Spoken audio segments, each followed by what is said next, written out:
시편 103편 1절과 22절 말씀입니다.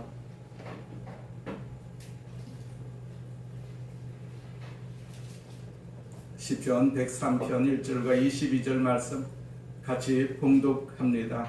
내 영혼아 여호와를 송축하라. 내 속에 있는 것들아 다 그의 거룩한 이름을 송축하라.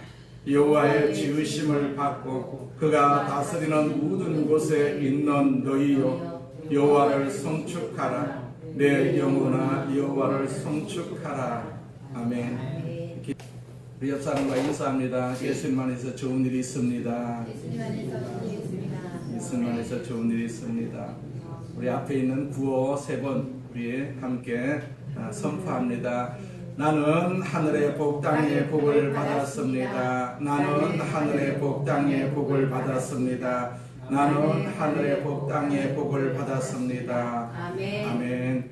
우리가 모두가 다 하늘의 복 땅의 복을 우리가 받고 이 세상을 살고 있으면 항상 입술로 고백해야 될 줄로 믿습니다. 아멘.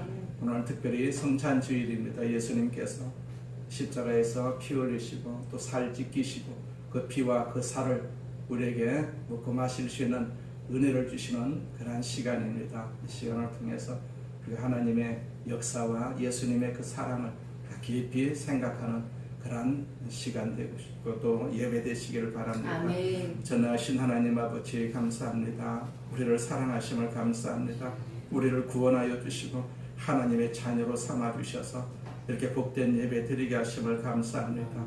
하나님 아버지 성전입니다. 하나님이 계시는 성전이오니 이 성전도 거룩하게 하여 주옵시고 이 성전에서 하나님의 기적 같은 역사도 일어나게 하여 주심을 믿습니다. 이 자리에 참석하지 못한 우리 성도들에게도 은혜 주시고 그들이 하는 모든 일에도 주께서 간섭하여 주시고 축복하여 주시옵소서.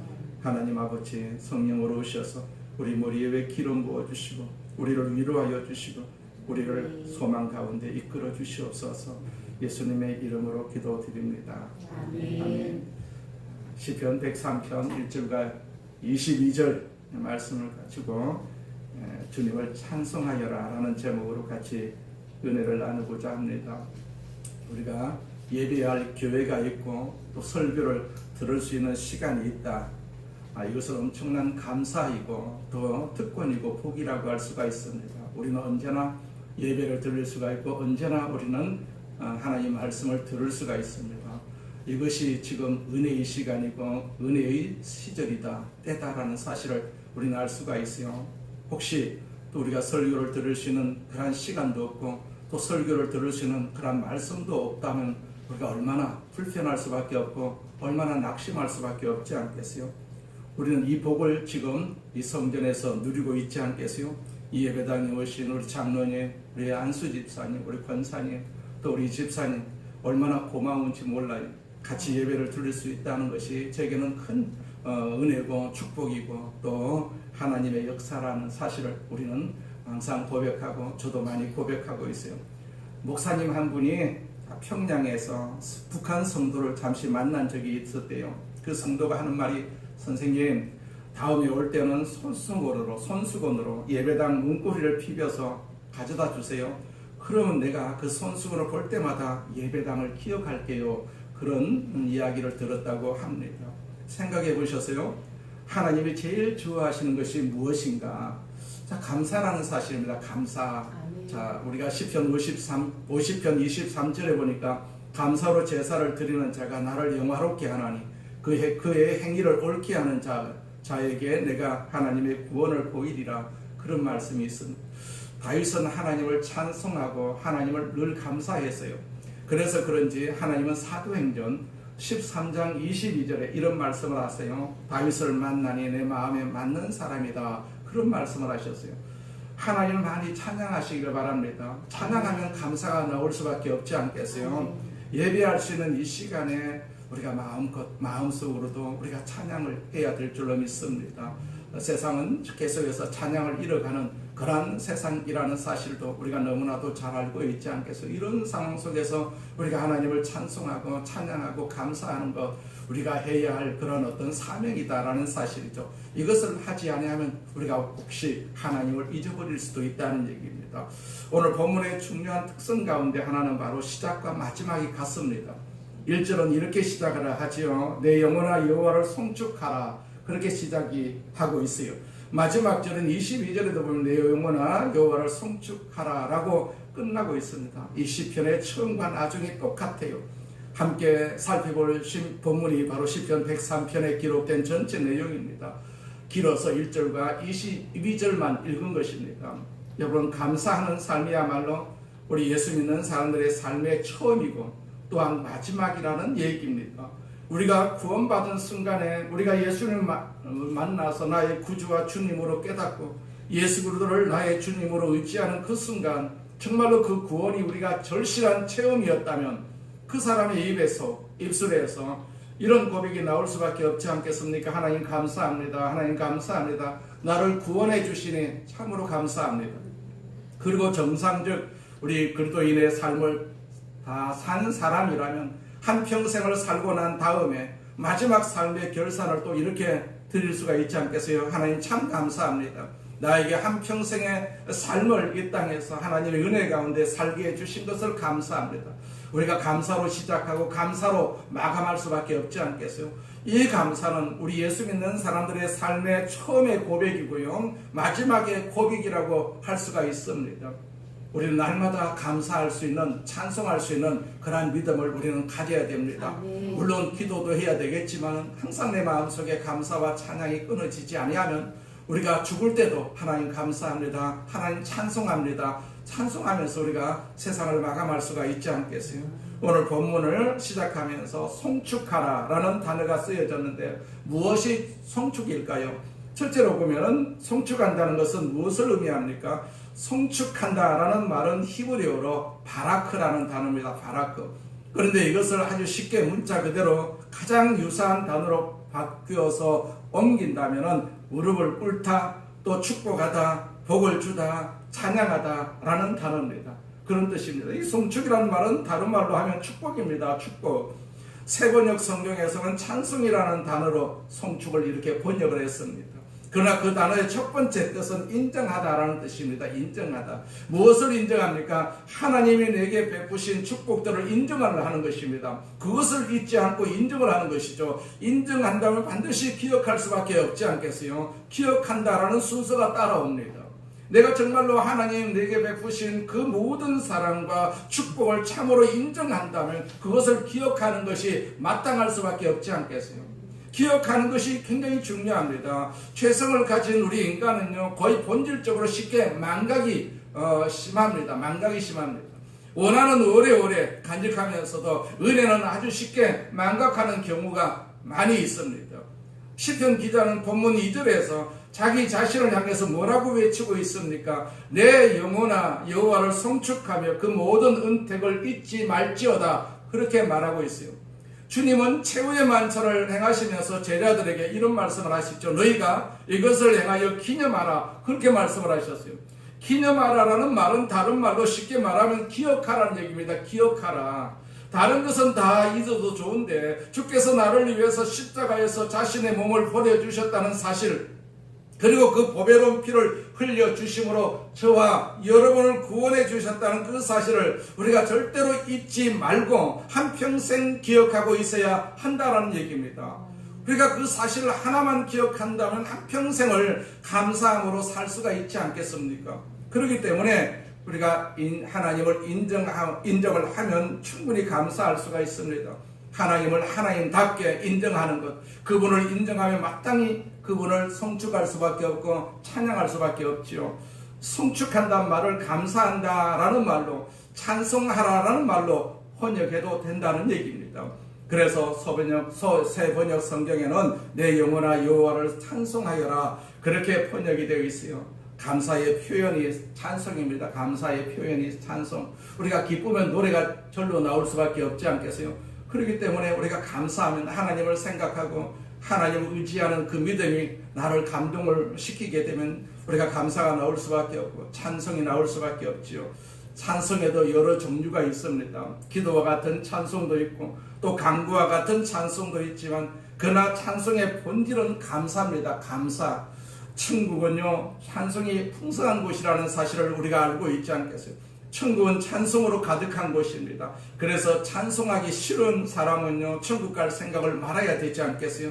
천국은 찬송의 나라입니다. 찬송의 나라. 우리가 이 땅에 있을 때는 말씀이 상당히 중요합니다. 말씀이 중요합니다. 말씀의 주체가 누굽니까? 하나님이시죠. 하나님. 우리가 말씀을 가까이 해야만이 하나님과 가까이 하는 그런 의미가 되는 것이죠. 그러니까 이 땅에서는 말씀 위주로 살아야 되죠. 그러나 우리가 천국에 가면 예수님과 더불어서 하나님과 더불어서 같이 있으니까 말씀보다도 훨씬 더 중요한 것이 찬송입니다. 하나님을 찬송하는 것이죠. 감사하는 것입니다. 오늘 본문에 나오는 이 송축하라는 말의 단어를 정리하자면 주께서 우리에게 베푸신 은혜를 기억하면서 드려지는 감사의 찬송이다 라는 사실입니다. 그것이 바로 송축이라는 단어의 본질적인 의미라고 할 수가 있습니다. 주께서 저와 여러분에게 베푸신 그 은혜를 기억하면서 드리는 감사의 찬송, 그것이 바로 송축이라는 단어의 정의라고 할 수가 있습니다. 오늘은 특별히 우리가 예수님의 살과 피를 먹고 마시는 성찬 예배에 있지 않겠어요? 예수님의 살과 피를 누가 마실 수가 있겠습니까? 우리가 마실 수가 있는 것입니다. 그렇기 때문에 감사할 수밖에 없지 않겠어요? 아무나에게 그 피와 그 살을 줍니까? 그렇지 않습니다. 그렇기 때문에 우리가 이 살과 이 피를 먹고 마실 수가 있는 이것도 큰 은혜고 감사라는 사실입니다. 이것을 잘못 마시게 되면 사망에 이를 수도 있다라고 그렇게 말하고 있지 않겠어요? 여호와 증인이 어느 날 그 여호와 증인 그 사람이 그런 얘기를 하더래요. 이게 거기도 이 살과 피를 나누는 그런 예식이 있대요. 그런데 이제 그걸 잘못 믿고 그걸 마시게 되면 그 자리에서 즉사를 한다. 자, 그런 얘기를 하는 이야기를 들었어요. 마찬가지입니다. 예수의 살과 이 피가 그만큼 소중하다라는 사실입니다. 의미를 우리가 충분히 느끼면서 이 살과 이 피를 대하면 우리가 감사가 넘칠 수밖에 없고 찬송이 넘칠 수밖에 없지 않겠어요. 이단에서도 그 살과 그 피를 귀중하게 여기는데 우리가 이 살과 이 피를 굉장히 귀중하게 여기면서 이 살과 이 피를 대하는 그런 믿음이 우리가 남달라야 되지 않겠어요. 예수님이 직접 죽으시고 예수님께서 직접 우리에게 피를 주시고 그 살을 이렇게 주시는데 우리가 얼마나 감동일 수밖에 없고 얼마나 감사일 수밖에 없고 얼마나 찬송일 수밖에 없지 않겠어요? 자, 두 번째는 누가 송축을 해야 합니까? 1절로 5절에 보시게 되면 내가라는 단어가 나옵니다. 내가. 자, 누가 송축해야 됩니까? 내가 송축해야 되죠. 누가 송축하는 것이 아닙니다. 내가 송축하는 것입니다.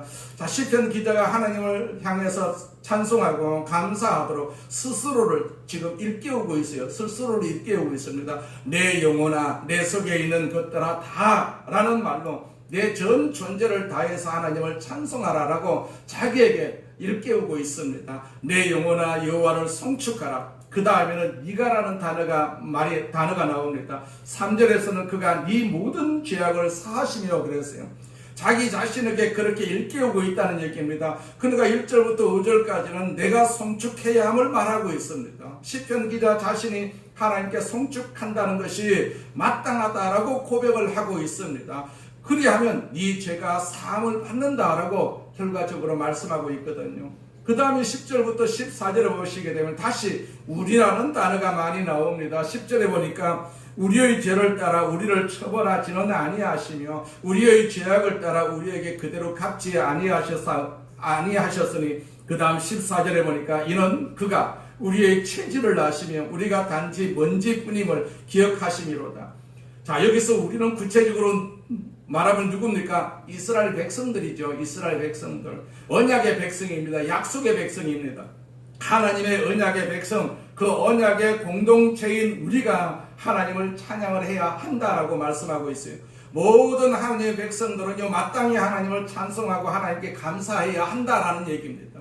그리고 19절부터 22절에 쭉 가면 이 구절에서는 천사들이 송축한다, 천사들이 노래한다, 찬양한다라고 기록을 하고 있습니다.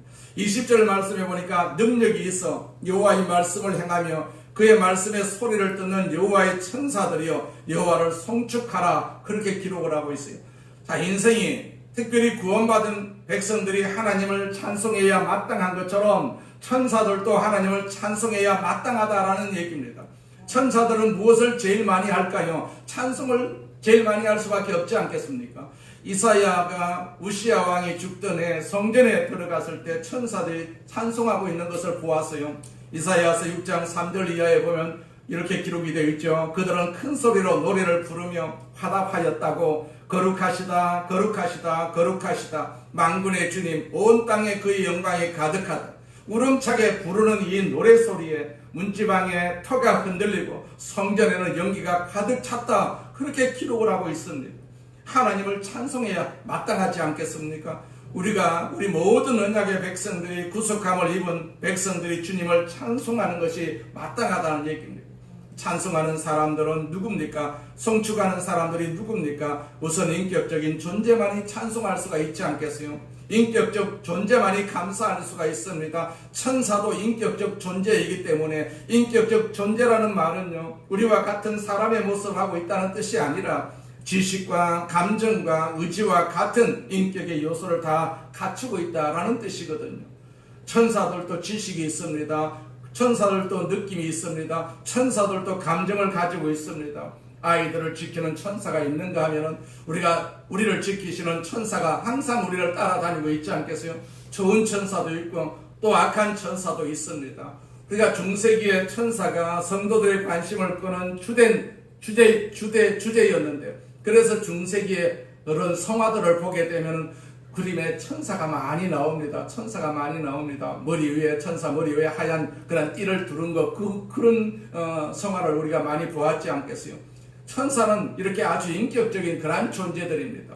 인격적 존재들만이 찬송할 수가 있거든요. 인격적 존재만이 감사의 찬송을 들을 수가 있고 특별히 감사할 수가 있습니다. 그리고 하나님을 경험한 존재만이 하나님을 송축할 수가 있는 것이죠. 왜냐하면 그 송축이, 찬양이 하나님께 드리는 감사의 찬송이기 때문에 그러한 것이죠. 하나님을 모르는 사람은 절대로 찬송할 수가 없습니다. 하나님을 경험한 존재만이 감사의 찬송을 할 수가 있습니다. 그러니까 우리가 오늘 주님 앞에 감사하고 찬송하는 것은 우리가 인격적 존재라는 것을 의미하는 것이죠. 내게 감사가 메말랐다라는 것은 내가 비인격화되고 있다는 증거입니다. 내게 감사가 메말랐다는 것은 하나님과 나 사이의 경험이 메마르고 있기 때문에 그런 것이라고 볼 수가 있는 것이죠. 하나님을 경험하면 할수록 찬송과 감사를 드리고 싶어서 견딜 수가 없을 것 아니겠어요? 누가 송축할 수가 있습니까? 인격적 존재만이 할 수가 있다라는 얘기입니다. 그리고 하나님을 경험할수록 우리의 마음속에는 찬송과 감사가 쌓일 줄로 믿습니다.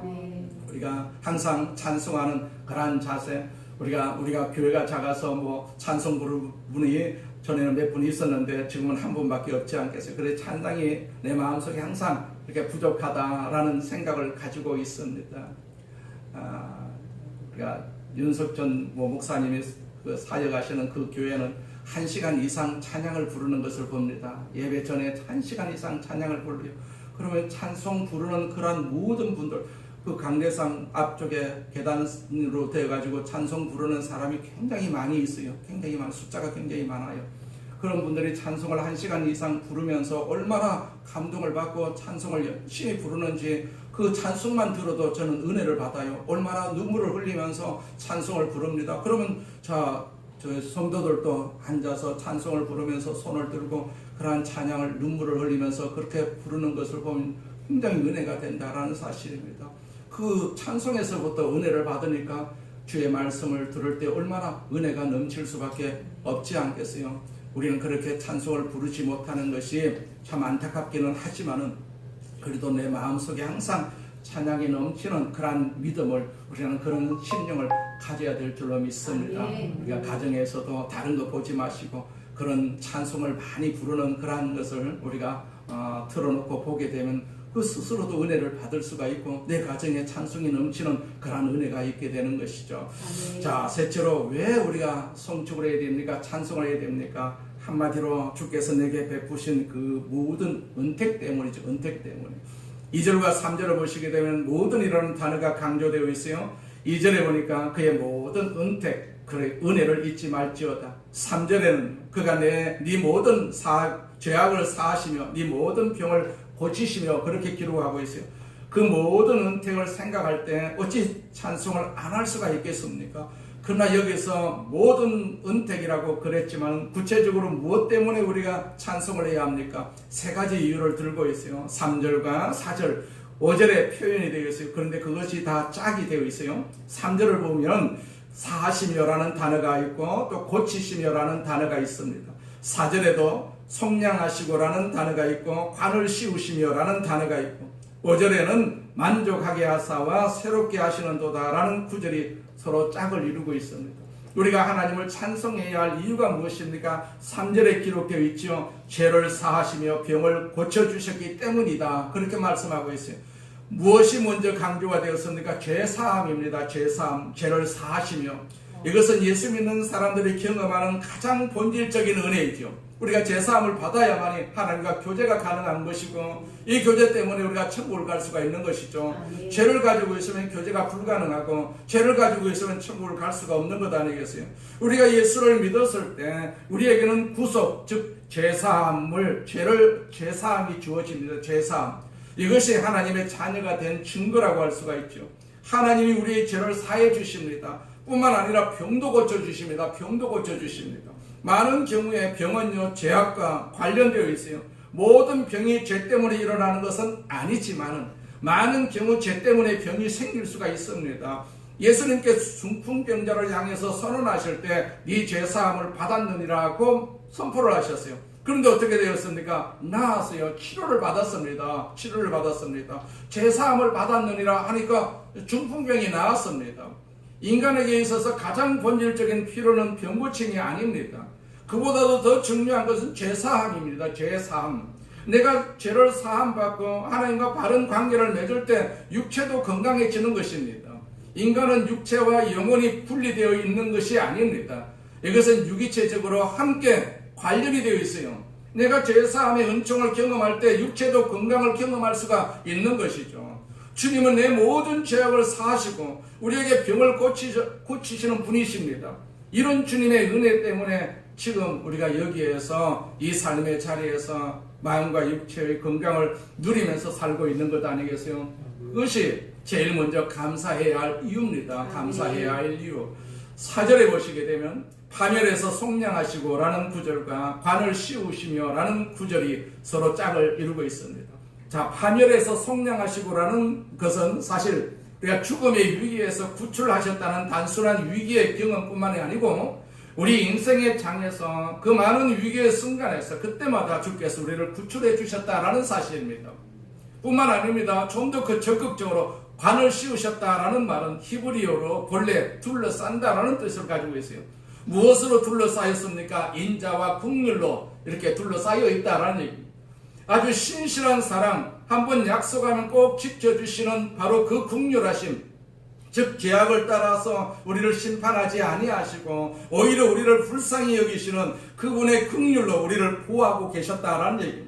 그것 때문에 우리가 아직도 살아있는 것 아니겠어요? 살아있는 것입니다. 그런데 우리는 살아있는 감격을 망각할 때가 있습니다. 우리는 이것을 망각하지 않아야 되죠. 병상에 있는 사람들을 종종 방문해 보세요. 생명이 얼마나 소중한지를 알 수가 있어요. 단지 하루만 더, 한 달만 더, 1년만 더 내 생명이 이 땅에서 보장될 수가 있다면 그런 소원을 가지고 있지 않겠어요? 이런 생각을 하는 사람들이 얼마나 많습니까? 그런데 주께서 그분의 인자와 긍휼로 나를 둘러서 보호하십니다. 그 많은 위기에서 나를 건져내셨습니다. 나는 지금도 살아있어요. 나는 건강합니다. 내가 살아있는 감격과 생명의 그 감격을 한번 생각을 해보세요. 우리도 모르는 사이에 가만히 생각을 해보면 지나온 시간 동안에 얼마나 많은 위기가 지나갔습니까? 아는 위기도 있었지만 모르는 위기도 굉장히 많이 있었습니다. 그런데 우리는 이것을 다 잊었어요. 나를 파멸에서부터 건져주시고 그분의 인자와 긍휼로 나를 둘러 보호하시는 하나님의 그 은혜, 그 은혜 때문에 여기 우리가 숨 쉬면서 살아있는 것 아니겠어요? 그래서 우리는 그 은택을 잊지 말아야 됩니다. 내가 살고 있는 것은, 지금까지 내가 살아온 것은 내 힘으로 산 것이 아니다. 하나님의 힘으로, 나를 살려주신 하나님의 능력으로 지금 내가 살고 있다라는 사실을 우리가 항상 기억을 할 필요가 있어요. 그런 감사가 넘치고 찬송이 넘칠 수밖에 없지 않겠어요? 그 다음 5절에도 짝을 이루는 그러한 동사 구절이 있죠. 자, 만족하게 하사와 새롭게 하시는 도다. 자, 좋은 것으로 소원을 만족하게 하신다고 했어요. 사실 우리 안에 일어나는 건강한 소원, 모든 바람직한 소원, 아름다운 소원들은 어쩌면 하나님이 주신 소원들입니다. 하나님이 주신 소원들. 빌립보서 2장 13절의 말씀처럼 그 소원은 하나님이 주신 것이다 라고 기록을 하고 있어요. 너희 안에서 행하시는 이는 하나님이 신이 자기의 기쁘신 뜻을 위하여 너희에게 소원을 두고 행하게 하시나니 그랬어요. 우리에게 소원 주신 것은요, 당신이 기쁘게 하시기 위해서, 기쁨을 받기 위해서 우리에게 소원을 주셨다라는 사실입니다. 자, 내 안에 일어나는 건강한 소원, 바람직한 소원은요, 하나님이 주신 소원인 것을 우리가 믿어야 되지요. 뿐만 아니라 하나님은 그 소원을 이루게 하십니다. 이루게 하십니다. 왜? 당신이 영광을 받으시기 위해서. 그렇게 해서 우리에게 소원을 주시고 소원을 이루게 해주시는 것이죠. 하나님은 죄악을 사하시고 병을 고쳐주시고 그 많은 위기에서 보호하시고 거기서 끝나지 아니하고 적극적으로 한 걸음 더 나아가서 내 소원을 만족시켜 주신다라고 말씀합니다. 꿈의 나래를 펼치면서 한 세상을 건강한 소원을 누리면서 살게 하시는 그 하나님을 우리는 많이 찬송해야 될 줄로 믿습니다. 좋은 것으로 채우시는 하나님이십니다. 온갖 선물, 온갖 아름다운 것, 좋은 것들은 위로부터 아버지께로부터 내려온다라고 야고보는 말했어요. 야고보서 1장 7절에 17절에 보니까 온갖 좋은 선물과 모든 완전한 은사는 위에서 곧 삐뚤을 지으신 아버지께로부터 내려온다라고 말씀하고 있어요. 그러니까 5절에서 우리의 소원을 만족하게 하시고 또 새롭게 하신다라고 말씀하셨어요. 내 청춘을 독수리같이 새롭게 하시는도다. 자, 인생의 마지막 위기는 날마다 늙어가는 것입니다. 늙어가는 것. 늙음에 대한 공포가 있지 않겠어요? 공포가 있습니다. 늙고 난 뒤에는 우리가 죽음이 따라올 수밖에 없기 때문에 늙어지게 되면 자연적으로 공포가 따라옵니다. 그러나 우리 예수 믿는 사람들은 너무 늙음에 대한 공포를 가질 필요가 없다라고 생각을 합니다. 왜냐하면 우리를 새롭게 하시는 하나님이 계시기 때문이다라는 얘기입니다. 날마다 우리를 새롭게 해주신다라고 말씀을 하셨어요. 바울은 그런 말을 했지 않겠어요? 내 겉사람은 낡아지지만은 우리의 속은 날로 새롭다라고 말씀을 하셨어요. 늙어질수록 하나님에 대한 믿음은 새로워질 수밖에 없어요. 날마다 새로워져야 된다라는 얘기입니다. 몸은 늙는다 할지라도 이 믿음은 우리가 날마다 새로워져야 된다라는 사실이죠. 이 늙음까지, 몸까지 늙어가게 되면 우리 곤란할 수밖에 없지 않겠어요? 몸은 늙더라도 우리 믿음은 절대로 날로 새로워진다라는 고백을 우리가 자꾸 가져야 되고, 그래서 하나님과 관계되는 일을 우리가 많이 할 필요가 있습니다. 자, 독수리는요, 꼭 늙었기 때문에 죽지 않는다고 합니다. 독수리 평균 수명이 80년 정도 된다고 하는데, 한 40년쯤 되면요, 부리가 낡아져가지고 점점 못 쓰게 된다고 그래요. 부리를 못 쓰게 되면 독수리는 굶어서 죽을 수밖에 없지 않겠어요? 그러나 독수리의 신체적 특징 중 하나는 낡은 부리를 부스러뜨리고 또 날카롭게 강한 부리가 다시 난다는 것입니다. 있던 부리를 부스러뜨리게 되면 다시 새 부리가 난다는 얘기죠. 80년을 사는 독수리는 이때 50년, 40년 정도 살고 이때 이제 생명을 포기하느냐 아니면 다시 생명을 이어가느냐의 갈림길에 놓이게 된다고 해요. 그래서 강한 독수리는요, 낡고 못쓰게 된 부리를 바위에 부딪혀가지고 부서뜨립니다. 바위에 부딪혀가지고 부리가 부서지는 고통을 견뎌내게 되면은 그 자리에 다시 튼튼한 부리가 자랍니다. 그 부리로 인해가지고 다시 40년을 독수리로 살게 된다는 얘기입니다. 주님이 우리를 독수리처럼 새롭게 하신다는 말은 바로 이 말이죠. 청춘을 계속해서 유지하게 하신다라는 말씀이거든요. 우리라고 해서 이 땅에 살면서 위기를 안 당하는 것은 아닙니다. 우리도 위기를 경험합니다. 불신자들처럼 우리도 어려움과 여러 가지 고통을, 문제를 경험하지만은 그러나 위기를 겪을 때마다 우리의 믿음을 통해서 다시 성숙시켜 주시는 하나님이 계신다라는 사실입니다.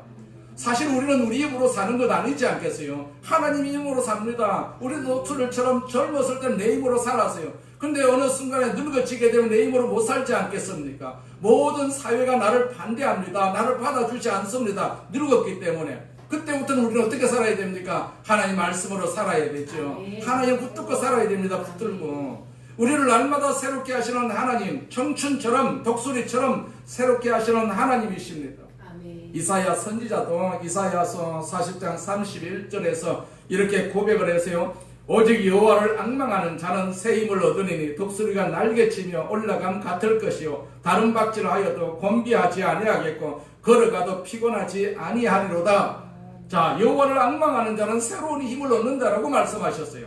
마치 독수리처럼 새로운 힘, 새로운 능력을 가지고 내가 죽음의 마지막 순간까지 그 싱싱한 그 아름다움을 가지고 살다가 주님이 오라고 하실 때 아이고 주님 감사합니다 하면서 감사하면서 끝낼 수 있는 그런 인생이 되어야 되지 않겠어요? 우리가 마태복음 26장에 보면 최후의 만찬 장면이 나옵니다. 내일이면 죽음이 오는 것을 그분은 아셨어요. 예수님은 아셨어요. 십자가가 그분을 기다리고 있습니다. 죽음을 앞에 둔 그 마지막 저녁에 그 자리에서 최후의 만찬을 나누시면서 하시는 주님의 말씀이 마태복음 26장 26절에 기록되어 있어요. 그들이 먹을 때 예수께서 떡을 가지사 축사하시고 떼어 제자들에게 주시며 이르시되 받아서 먹으라 이것은 내 몸이니라 하시고 그런 말씀이 있습니다. 내일 아침에는요 자신의 몸이 십자가에서 그 떡처럼 부서져서 찢어질 것을 아시면서도 그분의 희생으로 인해서 새로운 삶을 살게 될 그러한 제자들을 축복을 하시면서 그 떡을 나누어 주시던 주님이시거든요. 마태복음 26장 27절에 또 잔을 가지사 감사 기도하시고 그들에게 주시며 이르시되 너희가 다 이것을 마시라. 자, 예수님은 죽음의 잔을 들고 감사하셨습니다. 죽음의 잔을 앞에 두고 그분이 져야 할 십자가를 앞에 두고 주님은 감사하셨어요. 우리가 예수님의 살과 피를 앞에 두고 우리는 감사해야 됩니다. 그것을 먹고 마실 때 충분히 감사해야 됩니다. 아멘. 하나님 감사합니다. 내 인생이 하나님의 영광을 위하여 그리고 이 사람들을 섬기고 이들을 구하기 위해서 하나님께서 쓰여지는 이 아름다운 제물로 드려짐을 감사합니다. 아멘. 그 감사의 제물을 우리가 먹고 마실 수가 있는 것이죠. 이것이 그분 생애의 마지막 모습이었어요. 그리고 만찬이 끝나자마자 주님은 어떻게 하셨습니까? 30절에 보시게 되면 이에 그들이 찬미하고 라고 말씀하고 있어요. 찬미하고 감사의 기도, 감사의 식사를 마치고 주님은 찬송하면서 십자가를 향해서 그렇게 감람산으로 가시는 것을 볼 수가 있어요. 우리도 그 길을 가야 되지 않겠어요? 아멘. 우리도 죽음의 길을 걸어가야 됩니다. 감사하면서 가야 되죠. 찬송하면서 가야 되지 않겠습니까? 우리는요 그분을 믿고 있습니다. 그렇기 때문에 우리 생애의 마지막까지 이 감사와 찬송으로 여호와를 송축하면서 우리가 살아야 될 줄로 믿습니다. 아멘. 지나온 시간들을 한번 생각을 해보세요. 우리의 발걸음, 그동안 우리를 인도하셨던 그 주님의 은혜를 우리가 조용히 지나온 시간들을 돌이켜보면서 우리 다 같이 감사해야 될 줄로 믿습니다. 아멘. 지금까지 우리의 발걸음을 인도하신 그 영광스러운 주님을 우리가 찬송해야 될 줄로 믿습니다. 아멘. 우리의 삶의 발걸음마다 자국마다 주님이 함께 하시고 또 우리의 위기의 순간마다 우리를 도우시고 우리로 그 위기를 극복하게 하시고 성숙하게 하시는 하나님을 우리가 찬송해야 될 줄로 믿습니다. 아멘. 지금까지 우리와 함께 해주셨어요. 우리를 도우셨습니다. 우리를 불쌍히 여기셨고 인자와 긍휼로 간을 씌워주시고 우리를 인도하셨던 그 사랑의 주님을 우리는 충분히 찬양해야 될 줄로 믿습니다. 아멘. 여러분과 제가 처음 예수를 믿고 나서 마음속에 품었던 생각이 무엇입니까? 하나님 감사합니다. 나를 구원해 주신 것 감사합니다. 그거였지 않겠습니까? 우리는 이 감사가 우리 신앙생활의 시작이었어요. 또 우리의 새로운 인생의 시작이었던 것처럼 우리 생애를 마치는 마지막 순간에도 똑같이 드려질 수 있어야 되지 않겠어요? 하나님 감사합니다. 22절 말씀을 다시 한번 기억하시기 바랍니다. 주님께 지은 받은 사람들아 주님께서 통치하시는 모든 곳에서 주님을 찬송하여라. 내 영혼아 주님을 찬송하여라. 이 시간도 주님을 많이 찬송하시고 이후의 시간에도 주님을 찬송하는 일에 항상 우리가 소홀하지 아니하고 많이 찬송하는 그런 시간을 많이 가지셔서 하나님을 영화롭게 하는 귀한 덕으로 끝까지 승리하시기를 주의 이름으로 축원을 드립니다. 전능하신 하나님 아버지 감사합니다. 우리 아버지 하나님께서 우리를 사랑하심을 감사합니다. 우리를 축복하여 주심을 감사합니다. 이 시간에도 주께서 우리와 함께 하시고 우리를 축복하여 주셔서 주님 앞에 쓰임받게 하여 주심을 감사합니다. 우리를 기억하여 주시옵소서. 우리를 복되게 하여 주시옵소서. 하나님께 영광을 돌리는 귀한 도구가 될 수 있도록 주께서 역사해 주시옵소서. 하나님께서 오늘도 이 시간 우리가 예수님의 살과 피를 묻고 마시기를 원하오니 주께서 함께해 주시옵소서. 감사하면서 찬송하면서 아버지 이 살과 이 피를 먹고 마실 수 있도록 은혜 베풀어 주시옵소서. 예수님의 이름으로 기도드립니다. 아멘. 우리 말씀을 생각하시면서 하나님 이 살과 이 피를 주심에 감사합니다. 우리가 찬송하는 마음을 가지고 통성으로 한번 기도하겠습니다. 전하신 하나님 아버지 감사합니다. 하나님 영광을 받으시옵소서. 우리 아버지 하나님께서 영광을 받으시옵소서. 영광을 받으시옵소서. 영광을 받으시옵소서. 오 전능하신 하나님 아버지 도와주심을 감사합니다. 도와주심을 감사합니다. 도와주심을 감사합니다. 아버지 이 길까지 하나님께서 우리를 은혜 가운데 이끌어 주심을 감사합니다. 앞으로도 계속해서 은혜 가운데 우리를 이끌어 주시옵소서. 우리가 예를 받지 않게 하여 주옵소서. 우리가 복을 받는 삶을 살게 하여 주옵소서. 주님 앞에 영광을 돌리는 삶을 살 수 있도록 주께서 인도하여 주시옵소서. 오늘 이 시간 예수님의 살과 피를 먹고 마십니다. 주여 도와주시옵소서. 믿음으로 먹고 마시게 하여 주옵시고 이 살과 이 피가 영의 양식되게 하여 주셔서 육신의 모든 질병을 이기고 죄사함을 받는 복된 시간 될 수 있도록 주께서 역사하여 주심을 감사합니다. 주께서 역사하여 주심을 감사합니다. 하나님 홀로 영광을 받으시옵소서. 홀로 영광을 받으시옵소서. 우리를 축복하심을 감사합니다. 우리를 축복하심을 감사합니다. 아버지 하나님 기름 부어주심을 감사합니다. 기름 부어주심을 감사합니다. 기름 부어주심을 감사합니다. 기름 부어주심을 감사합니다. 오 전능하신 하나님 아버지 영광을 받으시옵소서. 우리를 축복하심을 감사합니다. 축복하심을 감사합니다. 축복하심을 감사합니다. 축복하심을 감사합니다. 축복하심을 감사합니다. 할렐루야. 전능하신 하나님 아버지 축복하심을 감사합니다. 축복하심을 감사합니다. 아버지여 축복하심을 감사합니다. 축복하심을 감사합니다. 우리를 축복하여 주심을 감사합니다. 축복하여 주심을 감사합니다. 축복하여 주심을 감사합니다. 축복하여 주심을 감사합니다. 예수님의 이름으로 기도드립니다. 아멘. 내가 너희에게 전한 것은 주께 받은 것이니 곧 주 예수께서 잡히시던 밤에 떡을 가지사 축사하시고 떼어 이르시되 이것은 너희를 위하는 내 몸이니 이것을 행하여 나를 기념하라. 19에 또한 이와 같이 잔을 가지시고 이르시되 이 잔은 내 피로 세운 새 언약이니 이것을 행하여 마실 때마다 나를 기념하라 하셨으니 너희가 이 떡을 먹으며 이 잔을 마실 때마다 주의 죽으심을 오실 때까지 전하는 것이니라. 그러므로 누구든지 주의 떡이나 잔을 합당하지 않게 먹고 마시는 자는 주의 몸과 피에 대하여 죄를 짓는 것이니라. 사람이 자기를 살피고 그 후에야 이 떡을 먹고 이 잔을 마실지니 주의 몸을 분별하지 못하고 먹고 마시는 자는 자기의 죄를 먹고 마시는 것이니라. 전능하신 하나님 아버지 예수님께서 주시는 이 잔과 아버지 이 떡을 먹고 마시기를 원합니다. 우리 모두가 다 감사하는 마음으로 찬양하는 마음으로 이 잔을 대합니다. 이 떡을 대합니다. 영광을 받으시옵소서. 아멘. 예수님의 이름으로 기도드립니다. 아멘.